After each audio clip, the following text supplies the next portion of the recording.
Shadow's a scuba diving dog. It's a Shadow. She's lovely, isn't she? Yes. How long have you had her? I've had her about 4 years now.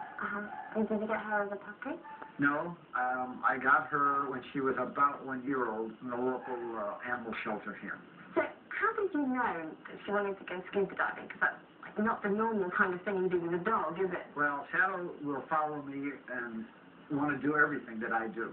My friends and I do a lot of scuba diving, and she kept trying to follow us down when we'd leave the boat and go down. She couldn't get very far. Well, my friends suggested that I try to build something for her, and I did. What does she think when she's underwater? Does she try and play with the fish or taste them? Well, we do take her with us when we go to the islands, and some of the Caribbean islands, and there's one that we go to that has a lot of big stingrays.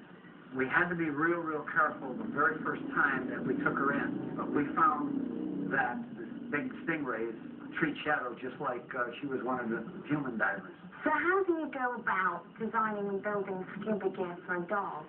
It took me about a year to develop the equipment, and I threw away an awful lot of good ideas that I thought would work and didn't. This is Shadow's dive gear. This is the newest one that we had built. This one also has built into it a system that is an intercom system. Wow. And this is the tiny little speaker that's mounted inside of that globe, which is right next to Shadow's ear. And you can talk to her while you're diving. Yes. No more hand signals. So what else have you got here? What's this? Well, this is her second stage regulator, which is the thing that probably took the most time to build. So what does that do? Well, it takes the air from 125 pounds and reduces it down to just 1.5, 2 pounds for Shadow. So does she dive very often? Yes, we try to dive during the summer months 3 or 4 times a week.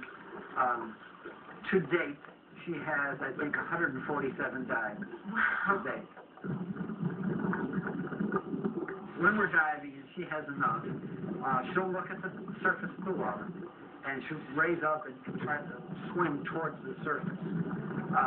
She's weighted so that she can't really swim to the surface, but she will tell me by doing this, and it's very, very obvious.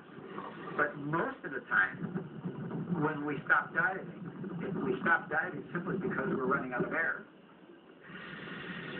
Now she's used to it to the point that if she sees her scuba gear out, she'll come over and stick her head in without me even saying anything. She'll just want to go right away.